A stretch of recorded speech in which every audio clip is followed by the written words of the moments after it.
دل میں بستے ہو تم حصہ نمبر 2۔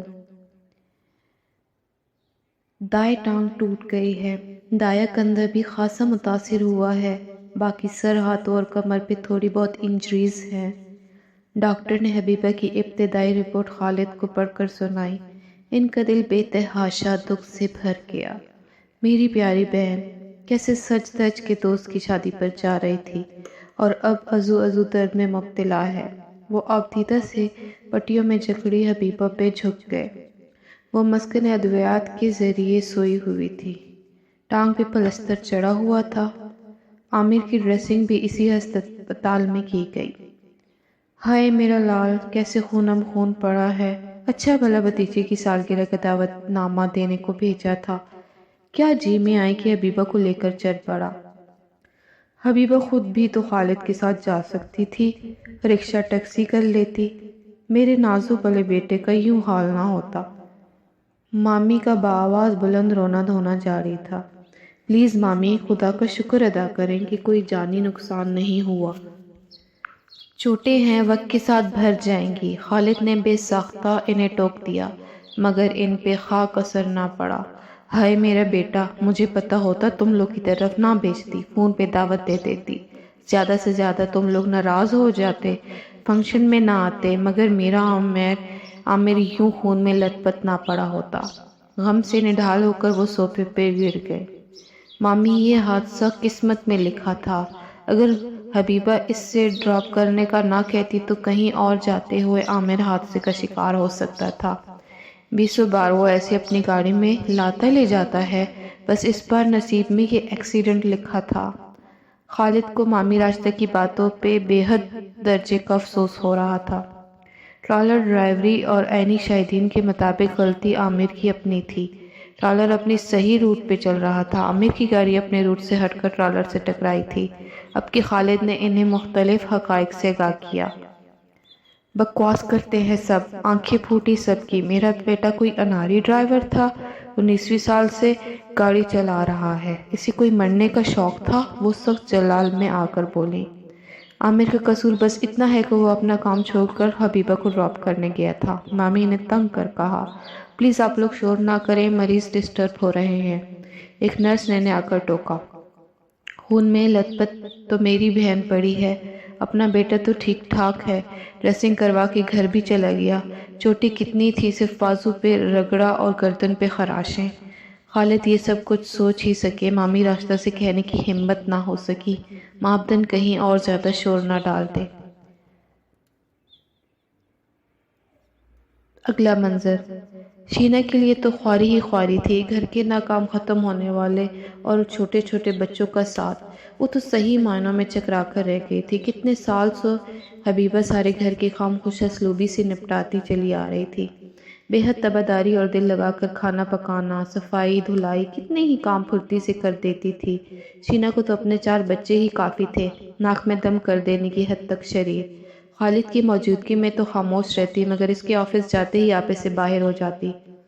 لازمی جانا تھا دوست کی شادی پر، کتنا روکا مگر نہیں۔ محترمہ سارے کام چھوڑ چھاڑ کر چل دیں، وہ بھی کس کے ساتھ؟ جو اپنی ریش ڈرائیونگ میں خاندان بھر میں مشہور ہے۔ اب بچہ ہے، ہڈی پسلی توڑوا کے پلنگ توڑ رہی ہے۔ بھابھی کی بآواز بلند جلے کٹے تبصرے بخوبی اس تک پہنچتے رہتے۔ وہ کرب سے آنکھیں موندی لیٹی رہتی۔ جھنجھلاہٹ کے مارے شینا بچوں کو بھی دھانک ڈالتی۔ وہ بھاگ کے پھپھو کے کمرے میں پناہ لیتے۔ اپنے بے حد پیاری پھپھو کا یوں بستر سے لگے رہنا انہیں بے حد دکھی کرتا تھا۔ عامر بھی تقریباً روز آتا۔ یار قصور تمہارا تھا، نہ تم ایسی آفت لگتی، نہ میں بے خود ہوتا۔ وہ اس کے ہاتھ پر اپنے گرم و مضبوط ہاتھ میں لے کر شرارت سے کہتا، اچھا جی، میں نے کہا تھا اپنے ہوش و حواس کھو دیں، کتنی بار تو کیئرفل رہنے کے لیے ٹوکا تھا۔ وہ اس الزام پہ آنکھیں نکال کر گھورتی۔ عامر جب بھی آتا اس کے لیے چاکلیٹ، پھل، ڈرنکس اور ڈھیروں چیزیں لے آتا۔ کیا تھا جو یہ چوٹیں مجھے لگ جاتی، سارے زخم تم نے ہی اٹھا لیے۔ عامر اس کے زرد چہرے پہ محبت بھری نظر ڈال کے بولا تو وہ بے ساختہ طرف اٹھی۔ خدا نہ خواستہ، میری تو دعا ہے کہ تم پہ آئی ہر مصیبت اپنی جان پہ لے لوں۔ حبیبہ بھیگے لہجے میں بولی تو عامر بس اسے دیکھ کر رہ گیا۔ اس کی آنکھوں میں لفظوں کی سچائی رچھی تھی۔ اگلا منظر، ابرش دبئی میں یوتھ فیسٹیول اٹینڈ کرنے گئی تھی۔ واپسی پہ علی کے لیے ڈھیر ساری چیزیں لے آئی، بیش قیمت ڈریسز، گھڑی، پرفیوم، نہ جانے کیا کیا۔ ساری چیزیں دبئی کی مہنگی ترین مال سے خریدی گئی تھی۔ جناب پسند آئیں؟ وہ علی کو دیکھتے ہوئے مسکرا کر بولی۔ جب میں انہیں لے ہی نہیں رہا تو پسند ناپسند کا کیا سوال؟ علی بے حد سنجیدہ تھا۔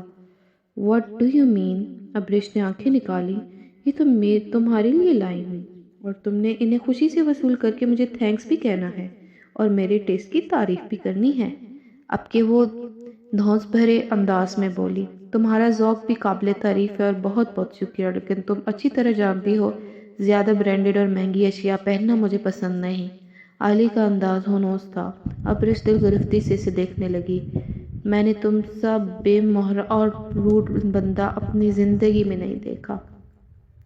پتہ نہیں ایسی کون سی بات تھی کہ میں تمہیں اپنا دل دے بیٹھی۔ تمہیں تو دل رکھنا بھی نہیں آتا۔ کسی کے جذبات کو کیسے مجروح کرنا ہے تم بخوبی جانتے ہو۔ You really hurt me علی۔ ابرش کی آواز میں نمی گھلی ہوئی تھی۔ وہ بے ساختہ شرمندہ ہو گیا۔ وہ اسے رلانا کب چاہتا تھا۔ پلیز ابر، بچی مت بنو۔ فرینڈز میں تحائف کا تبادلہ ہوتا ہے، لیکن تمہیں اچھا نہیں لگتا اتنا سب کچھ لانا۔ اور انگلی کے پور سے اس کی آنکھوں کی نمی سمیٹتے ہوئے محبت اور نرمی سے سمجھاتے ہوئے بولا، تم بھی نہ خواہ اوور سینسیٹیو ہو جاتے ہو۔ وہ بچوں کسی انداز میں منہ بسور کر بولی تو علی بے ساختہ مسکرا دیا۔ نیکسٹ ویک میری برتھ ڈے آ رہی ہے، تم بھی مجھے گفٹ دے دینا اچھا سا۔ ہاں ضرور، مگر میں برتھ ڈے پارٹی میں نہیں آؤں گا۔ یہ کیا بات ہوئی؟ وہ ایک دم روحان سی ہو کر بولی، میری برتھ ڈے پہ تم نہیں ہوگے تو میں سیلیبریٹ نہیں کروں گی۔ جو بھی کرو میں نہیں آ سکتا، وہ بے مروتی سے بولا۔ سوٹڈ بوٹڈ اشرفیہ کے مجمع میں مجھے عجیب سی بے چینی ہونے لگتی ہے۔ ان کی بناوٹی باتیں، غرور و تکبر سے اکڑی کرتنیں، ملک کی دولت کو دونوں ہاتھوں سے لٹانے والے سخت زہر لگتا ہے مجھے یہ سب کچھ۔ وہ صاف گوئی سے ابرش پہ اپنی ناپسندیدگی جتا کر بولا، ہاں تو کوئی گیٹ ٹوگیدر نہیں کرنے والی؟ سیدھے ریسٹورنٹ میں ایک ٹیبل ریزرو کروں گی، پھر کینڈل لائٹ ڈنر کرتے ہوئے کیک کاٹوں گی۔ وہ مزے سے پروگرام سیٹ کرتے ہوئے بولی، کوئی نہیں ہوگا، صرف میں، تم اور آنے والی زندگی کی ڈھیر ساری باتیں۔ یقیناً تمہارا گفٹ رنگ ہوگا جو تم مجھے بڑی چاؤ سے پیار سے پہناؤ گے۔ ہاتھوں کے پیالے میں اپنا چہرہ رکھتے ہوئے ابرش علی کو خوابناک نگاہوں سے تکتے ہوئے مخمور لہجے میں بولی، اف یہ رومان پسند لڑکی۔ علی بے ساختہ ٹھنڈی سانس بھر کر رہ گیا۔ اگلا منظر، ارے مامی جی کیسی ہیں آپ؟ مامی راشدہ اندر داخل ہوئیں تو حبیبہ انہیں دیکھ کر احتراماً اٹھنے کی کوشش کرتے ہوئے بولی تھی کہ کاندھے میں ایسا درد اٹھا کہ وہ کڑا کر دوبارہ لیٹ گئی۔ عامر بھی ان کے ہمراہ تھا، بےتابی سے آگے بڑھا، پلیز تم لیٹی رہو، اٹھنے کی کوئی ضرورت نہیں۔ مامی راشدہ نے ایک کڑی نگاہ عامر پہ ڈالی۔ ہاں بھائی حبیبہ کیسی ہو؟ اچھی بڑی چلتی پھرتی پتہ نہیں کیسے معذور ہو کر پڑی ہو۔ لڑکی ذات کے چہرے پہ ذرا سا ایک داغ پڑ جائے تو وہ بھی فکر مندی کی بات ہوتی اور تم تو اپاہج ہو کر رہ گئی ہو۔ سچ پوچھو تو میری راتوں کی نیند اڑ گئی ہے۔ راشدہ نہایت دل سوزی سے بولی۔ حبیبہ کے چہرے کا رنگ ایک دم پھیکا پڑا تھا۔ مامی الحمدللہ اب میں پہلے سے کافی بہتر ہوں، باقی سب زخم تو ٹھیک ہیں، بس یہ ٹانگ۔ حبیبہ کا لہجہ نہ جانے کیوں بھر آ گیا تھا۔ ہاں وہی تو، ٹانگ کی ہی تو بات کر رہی ہوں۔ انسان کے جسم کا ایک عضو نکارا ہو تو سارا جسم بے جان ہو کر رہ جاتا ہے۔ معذور بندہ تو خود ہر کسی کا محتاج ہوتا ہے، بجا کہ اس کے کسی اور کام یا کس خدمت گزاری کی توقع رکھی جائے۔ حبیبہ کے جسم سے درد کی لہریں اٹھنے لگیں۔ عامر بغور اس کے چہرے پہ اذیت کی زردی دیکھ رہا تھا۔ اچھا امی، نوٹ کریں حبیبہ کے بیڈ ریسٹ لینے پہ شینا بھابی کا کتنا نقصان ہو رہا ہے۔ وہ نیم مزاحیہ انداز میں ماں سے مخاطب ہوا۔ مقصد ماں کی باتوں کا اثر حبیبہ پر سے زائل کرنا تھا۔ ہاں اس مہارانی کے طور طریقوں تو دیکھو، سلام کرنے کے بعد شکل تک نہ دکھائی، نہ خاطر نہ تواضع، سالوں کا بوجھ سینے میں دبائے پھرتی ہے۔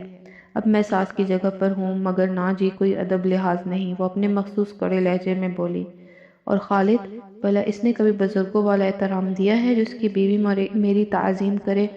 کب سے آئے بیٹھے ہیں، مہارانی نے پانی تک نہیں پوچھا۔ ایسے گھرانے کا فائدہ جہاں خاک عزت ہو رہی ہے۔ امی آپ شینا بھابی کو چھوڑیں، انہیں زہریہ باجی کی نسبت سے ہمیں عزت دینا اچھا نہیں لگتا ہوگا۔ عامر ماں کی شانیں دبا کر انہیں ٹھنڈا کرنے کی کوشش کرنے لگا تو انہوں نے اس کا ہاتھ پر ہی جھٹک دیا۔ حبیبہ ابا کی بھانجی ہے، ساری خدمت اور خاطرداری آپ کو اس سے مطلوب ہونی چاہیے۔ شینا بھابی تو خیر خاندان کی ہے، ان کا کیا گلہ کرنا۔ حبیبہ تو ساری زندگی آپ کی خدمت کرتی چلی آ رہی ہے، بس آپ کی توقعات اس سے وابستہ ہونی چاہیے۔ عامر ماں کو مخاطب کرتے ہوئے بولا، مگر دیکھ کر حبیبہ کو رہا تھا جس کی آنکھیں مان اور قدردانی کے احساس سے جگملا رہی تھیں۔ ہوں، حبیبہ سے خدمت کی امید رکھوں جو خود پانی تک کے لیے دوسروں کی محتاج ہے۔ راشدہ مامی کی تلخ انداز نے حبیبہ کی روح تک کھینچ لی تھی۔ وہ آج مکمل عالی کی پسند کے مطابق تیار ہوئی تھی۔ گھردار ڈیزائنر فراک، چوڑی دار پاجامہ، بالوں کا اونچا جوڑا بنایا تھا، کانوں میں ڈائمنڈ کے ٹاپس۔ آج تو محترم سے تعریف کو گلوا کر رہوں گی۔ نظر انداز کرنے میں وہ ماہر ہیں، نظروں انداز میں ڈھیر ساری ستائش، مگر منہ سے ایک لفظ نہیں پھوٹتا۔ وہ خود پہ ڈھیر سارا پرفیوم اسپرے کرتے ہوئے دل میں بولی۔ عالی کو اس کی ڈریسنگ پر اعتراض ہوتا تھا، اس لیے تو آج اس خاص موقع کی مناسبت سے عین عالی کی پسند کے مطابق تیار ہوئی تھی۔ ابرش جتنی بولڈ، جذبات کا بھرپور اظہار کرنے والی لڑکی تھی، عالی اتنا ہی محتاط طبیعت کا حامل تھا۔ وہ شوخ تھی، چنچل تھی، رومانس کوٹ کوٹ کر اس کی فطرت میں بھرا ہوا تھا، اور عالی اتنا ہی ناپے تولے انداز میں گفتگو کرنے والا۔ ابرش کبھی کبھی تو اس کے لیے دیے والے انداز پہ سخت جھنجھلا جاتی تھی۔ وہ اپنے جذبوں کی خاطر خواہ پذیرائی نہ ہونے پر بڑی طرح سیخ پا ہوتی، حالانکہ عالی کی سنجیدہ و متین طبیعت نے ہی اسے اس کی طرف مائل کیا تھا، اس کے ٹھہرے ہوئے بولنے کے انداز نے ہی گھائل کیا تھا۔ پھر بھی دل شدت سے اس کے ولہانہ انداز کا تمنائی رہتا، اس کی طرف سے عرفتیوں کا منتظر۔ ریسٹورنٹ میں آئے ہوئے سے کافی دیر ہو چکی تھی، مگر عالی کا ابھی تک کوئی پتہ نہ تھا۔ وہ بے تابی سے داخلی راہداری کو دیکھ رہی تھی، مگر تاحال اس کی آمد نہیں ہوئی تھی۔ ویٹرس اس سے کیک اور دیگر لازمات سرو کرنے کی اجازت طلب کر رہا تھا، مگر اس نے انکار کر دیا۔ ابھی نہیں، میرے فرینڈ نے آنا ہے۔ جو وقت گزر رہا تھا اس کی بے چینی دو چند ہوتی جا رہی تھی۔ بارہا فون کیے، جواب نادرا۔ اتنے میں عالی کی کال آ گئی۔ عالی کہاں رہ گئے ہو؟ تمہیں پتہ ہے میں کب سے تمہارا ویٹ کر رہی ہوں۔ آواز سنتے ہی وہ خفگی سے بولنے لگی، سوری ابرش، آج میرا آنا ممکن نہیں۔ عالی کا انداز شرمندگی لیے ہوئے تھا۔ واٹ؟ کیا کہہ رہے ہو؟ تم نے آنا ہے بس؟ وہ اتنے زور سے چیخی کے ساتھ بیٹھے افراد گردن موڑ کر اسے دیکھنے لگ گئے تھے۔ مراد بھائی کی طبیعت خراب ہے، ایک ڈیلیگیشن سے انہیں ملنا تھا، وہ تو نہیں جا سکے، سو مجھے ہی انہیں اٹینڈ کرنا پڑ گیا، عالی مدھم لہجے میں بتا رہا تھا۔ مراد حسن، آئی ول کل یو، ابرش نے زور سے موبائل ٹیبل پر پٹکا تھا۔ عامر، تمہیں معلوم ہے آج میں کچن میں گئی ہوں، ماہم کی فیورٹ اسپیگیٹی بنائی ہے، کال پہ، حبیبہ نے عامر کو خوشی سے لرزاتی آواز میں بتایا۔ ویری گڈ، اسی طرح مضبوط قوت ارادی سے تم اپنی زندگی پھر سے پہلے جیسی جاری رکھ سکتی ہو۔ عامر نے ہمیشہ کی طرح اس کے حوصلوں کو سراہا تھا، نہ صرف کچن میں بلکہ پورے گھر کا چکر لگایا، پودوں کی گوڈی کی، اپنے کمرے کی صفائی کی۔ مگر تمہاری ٹانگ؟ عامر کہتے کہتے رک گیا۔ ہاں، اب درد نہیں ہوتا ٹانگ میں، پہلے ہوتا تھا، میں ہلکی پھلکی ایکسرسائز کرتی رہتی ہوں نا، وہ معصومیت سے بولی۔ پھر بھی حبیبہ، تمہیں چلنے میں تھوڑی بہت دقت تو ہوتی ہوگی۔ عامر نہ جانے کیا پوچھنا چاہ رہا تھا، وہ خاموش رہ گئی۔ مامی پھر ہمارے گھر نہیں آئیں، انہیں کب لاؤ گے؟ چند لمحوں کے توقف کے بعد اس نے پوچھا۔ امی بہت بزی رہتی ہیں، تم جانتی تو ہو، وہ ساحلیہ بھابی بھائی کو لے کر الگ ہو گئی ہیں، ایک گھر میں دو کچن، وہی ازلی ساس بہو کی چپکلش، اسی لیے ٹائم نہیں نکال پاتی۔ انشاءاللہ مامی کو مجھ سے ایسی کوئی شکایت نہیں ہوگی، بہت مثالی تعلقات ہوں گے ہم دونوں کے، تم دیکھنا، حبیبہ کے لہجے میں مان اور یقین بول رہا تھا۔ ناہی کو بہت تیز بخار تھا، اسے ایک منٹ کے لیے چھوڑ نہیں رہی تھی، مسلسل گود میں بیٹھی روئی چلی جا رہی تھی۔ آفس جانا بھی لازم تھا۔ شومائی قسمت، انہی دنوں آپا جی کی عزیزوں میں کوئی فوتگی ہو گئی تھی، وہ تو وہاں چلی گئی۔ سلجوق کا ناشتہ، لنچ، اسکول بیگ تیار کرنے میں وہ صحیح معنوں میں بھگلا کر رہ گیا تھا۔ چل جوگ شام کو پار چلنے کا کہتا تو دل اس کا ہم نوا ہو جاتا، مگر مناہل کو یوں اکیلا چھوڑ کر گھر میں نہیں جا سکتا تھا، سو دل محسوس کر رہ گیا۔ حبیبہ کے گھر کے کاموں میں ہاتھ لگتے ہی شینا کی جان میں جان آ گئی۔ رویے بھی پہلے سے بہت بہتر ہو گیا تھا، اب خود بھی حبیبہ کے ساتھ لگی رہتی تھی۔ مجھے ناہید بھابی نے بتایا کہ مامی راستہ کا ارادہ مارچ میں عامر کی شادی کرنے کا ہے۔ مٹر چیرتے ہوئے شینا حبیبہ کے چہرے کو دیکھتے ہوئے بولی۔ اس وقت حبیبہ لنچ کی تیاری میں لگی ہوئی تھی۔ شینا بھی اس کی مدد کے ارادے سے کچن میں آ گئی۔ بھابی کی بات سن کر حبیبہ کے چہرے پر کئی رنگ بکھر گئے، آنکھیں کسی احساس سے چمک اٹھی تھی۔ اچھا، عامر نے تو ایسی کوئی بات نہیں بتائی، مسکاتے لبوں سے جواب دیا۔ ویسے عامر نے کافی دنوں سے چکر نہیں لگایا، فون تو آتا ہوگا اس کا۔ شینا نے چھلکے سمیٹ کر ڈسٹ بن میں ڈال دیے۔ حبیبہ کے چاول بھگوتے ہاتھ شینا کی بات سن کر تھم گئے تھے۔ جی کال آئی تھی، کہہ رہا تھا کچھ بزنس کے پرابلمز ہیں، اس نے پلو سے ہاتھ پہنچتے ہوئے جواب دیا۔ پورے 2 ہفتے ہو گئے ہیں عامر نے چکر تک نہیں لگایا۔ اس نے دل ہی دل میں دنوں کا حساب لگایا۔ سوچنے پہ ایک اور بات ذہن میں اٹک گئی۔ چلو آنا نہ صحیح، کال بھی اب کم کرتا ہے۔ دل میں اودھم مچتے منفی خیالات کو پرے کرتے ہوئے اس نے خود کال ملا لی۔ ہیلو عامر، کہاں ہو؟ اتنے دن سے کوئی کال نہ میسج، وہ شکوہ کناں انداز میں گویا ہوئی۔ بتایا تھا نا عزیر بھائی بزنس کو پھیلا رہے ہیں، سو فراغت نہیں ملتی، عامر ہموار انداز میں بولا۔ کال اور میسج کرنے کا بھی وقت نہیں ملتا؟ ایسی کون سی بزنس امپائر چلا رہے ہو؟ لٹ کانوں کے پیچھے ارستے ہوئے پوچھا۔ زیادہ طنز کرنے کی ضرورت نہیں ہے، کوئی چھوٹا موٹا کاروبار نہیں ہمارا، خود تو سارا دن ریسٹ کرتی رہتی ہو اور میری مصروفیات پہ شک کیا جا رہا ہے، عامر خاصی روکھے لہجے میں بولا۔ میں کہاں ریسٹ کر رہی ہوں، گھر کے سارے کام کرتی ہوں پہلی کی طرح، تم 2 ہفتوں سے آئے جو نہیں ہو ورنہ مجھے دیکھتے، وہ روحانسی ہو کر بولی۔ عامر کی روکھے لہجے نے اس کی آنکھوں کو نم کر دیا تھا۔ اور تم مجھے باہر بھی نہیں لے کر گئے، کب سے میں نے باہر کی دنیا نہیں دیکھی، نہ شاپنگ نہ ہوٹلنگ، واک کرنے بھی نہیں گئی، پلیز تم آؤ نا، مجھے باہر لے جاؤ۔ سنبھل کر اس نے بات کا رخ بدلنے کو کہا۔ حبیبہ، میں تمہیں ایک بار واک پہ لے گیا تھا، میں 2 منٹ میں 10 قدم چلتا ہوں اور تم 10 منٹوں میں 2 قدم، خود سوچو میں اور تم ایک ساتھ کیسے چل سکتے ہیں؟ میں ٹھہرا تیز رفتار اور تم چلنے میں کافی وقت لیتی ہو، میرے پاس زیادہ وقت نہیں ہوتا حبیبہ۔ عامر کا لہجہ تو بے حد نرم تھا، مگر الفاظ۔ حبیبہ کتنی دیر تک خالی اور ذہنی سے موبائل کو بیٹھی گھورتی رہی۔ اگلا منظر، مامی جی آپ زیادتی کر رہی ہیں۔ خالد بے حد سنجیدہ اور رنجیدہ تھا۔ کون سی زیادتی میاں؟ اپنے بیٹے کو بیاہ رہی ہوں، یہ زیادتی ہے کیا؟ اپنے فرض سے سبکدوش ہو رہی ہوں تو کیا گناہ ہے؟ مامی راستہ حیرت سے بولی۔ اور میری بہن، اس کا کیا مستقبل ہوگا؟ ہم کیا جواز دیں گی دنیا کو آپ کے اس فیصلے کا؟ خالد نے کڑے ضبط سے پوچھا، اور نہ دل تو سارے آداب بالائے طاق رکھنے کو چاہ رہا تھا۔ ارے بچے، دنیا جانتی ہے کہ حبیبہ ٹھیک سے چل نہیں پاتی، خدا نہ خواستہ میرے بیٹے میں کوئی عیب نہیں جو اسے حبیبہ سے بیاہ دوں، اور دوسری بات مجھے ایسی بہو چاہیے جو میرے گھر کے سارے کام دوڑ دوڑ کر انجام دے۔ بڑی بہو رانی تو خیر سے شوہر کو لے کر الگ ہو چکی ہے، اب میں گھٹنوں کی مریض کام نہیں کر سکتی۔ میری بھتیجی سومیا خیر سے بڑی قابل اور سگر ہے۔ اب کے انداز میں شیرنی گھل گئی۔ حبیبہ بھی پورا گھر سنبھالنے کی صلاحیت رکھتی ہے، میرا پورا گھر وہ خوشلوبی سے جلا رہی ہے۔ شینا، جس نے کبھی حبیبہ کی خدمت اور کارگزاری کا ادراک نہیں کیا تھا، اب حبیبہ کی حمایت میں کھل کر بول رہی تھی۔ اتنی تابعدار اور نیک طبیعت، پورے 10 سال ہو گئے ہیں میری شادی کو، کبھی پلٹ کر مجھے جواب نہیں دیا۔ مامی جی، اگر اس ایکسیڈنٹ میں عامر کی ٹانگ ٹوٹ جاتی تو کیا آپ اس طرح حبیبہ کے لیے انکار کر سکتی تھی؟ خالد نے مجروح نظروں سے انہیں دیکھتے ہوئے بولا۔ میں انکار نہ کرتی، بلکہ اس وقت تم انکاری ہو جاتے اپنی بہن کسی لنگڑے سے بیاہنے میں۔ ان کا اعتماد قابل دید تھا۔ ناممکن، میری بہن کبھی بھی عامر کو نہ چھوڑتی، چاہے دونوں ٹانگوں سے بھی معذور ہو جاتا، کیونکہ یہ اماں اور ماموں کی طے کردہ نسبت تھی جسے آپ توڑ رہی ہیں۔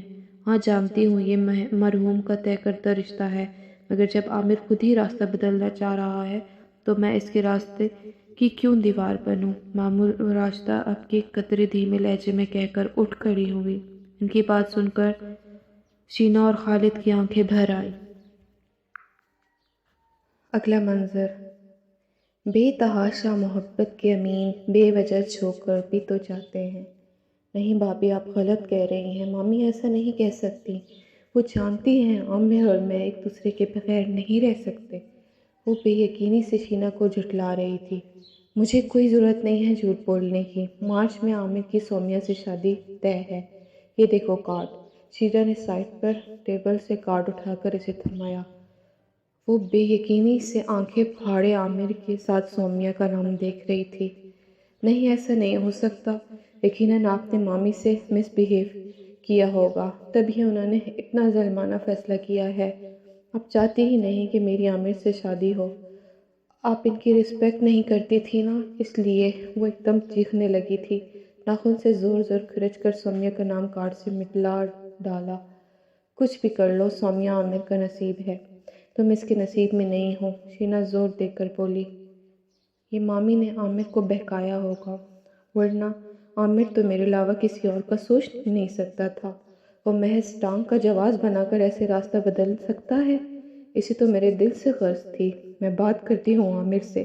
کچھ بھی کر لو، یہ عامر کا اپنا فیصلہ ہے، اسے کسی نے مجبور نہیں کیا۔ شینا اسے پاگلوں کی طرح نمبر ملاتے دیکھ کر ترحم سے بولی۔ عامر نے راستہ نہیں، اپنا نمبر بھی بدل لیا تھا۔ اگلا منظر۔ غم بھی جزو زندگی ہے لیکن زندگی اشک اور آہ نہیں۔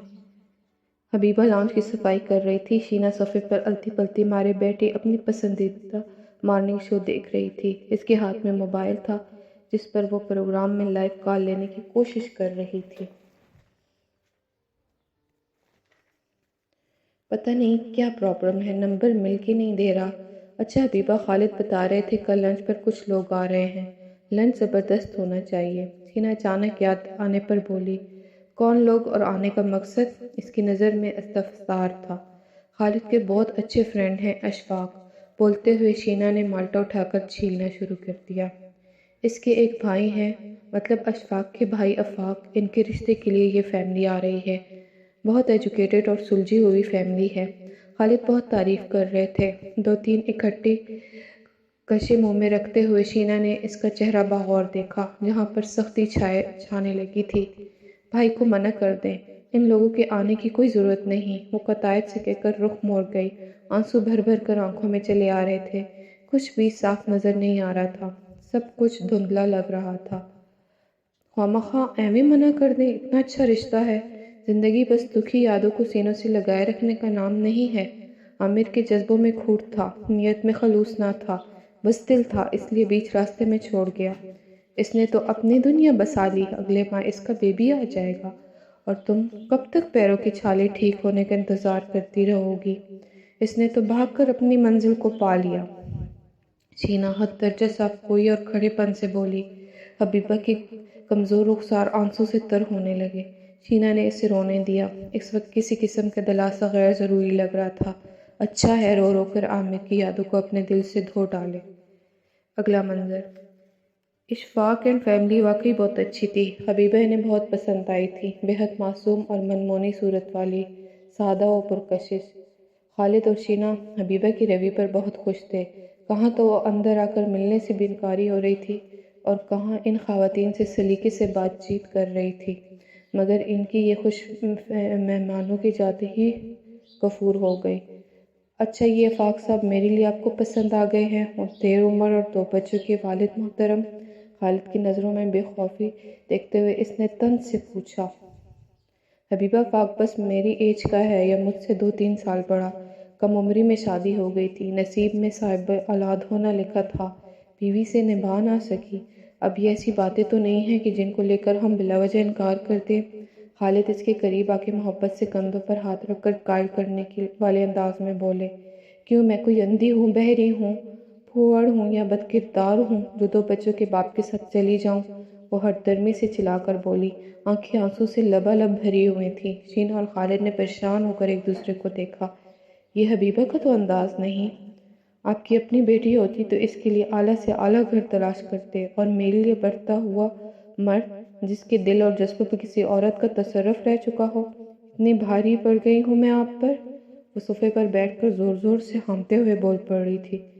ہاں، اگر ہماری بیٹی تمہاری عمر کی ہوتی تو ہم ضرور اسے 2 بچوں کے باپ کے ساتھ رخصت کر دیتے، کیونکہ فرض کو پورا کرنے کی کوئی عمر یا وقت نہیں ہوتا۔ ہم وقت ضائع بالکل نہ کرتے۔ خالد کے بجائے شینا اس سے مخاطب ہوئی، بالکل دو ٹوک انداز میں۔ شینا پلیز، خالد نے اسے مزید بولنے سے روکا۔ نہیں خالد، مجھے کہنے دیں، یہ جتنی جلدی حقیقت کو قبول کرتے ہوئے کوئی فیصلہ کرے گی اتنا ہی خوش رہے گی۔ اس کی عامر سے نسبت ٹوٹ چکی ہے، ٹانگ میں نکس آ چکا ہے، پھر بھی یہ بہت ہی ہائی فائی قسم کے پرپوزل کی امید لگائے بیٹھی ہے، تو یہ اس کا خام خیالی ہے۔ شینا کا حرف بہ حرف درست تھا، مگر وہ اپنی بکھری ہستی کو کیسے اتنی جلدی سمیٹ پاتی؟ حبیبہ نے سر صوفے کی پشت سے ٹکا دیا۔ اگلا منظر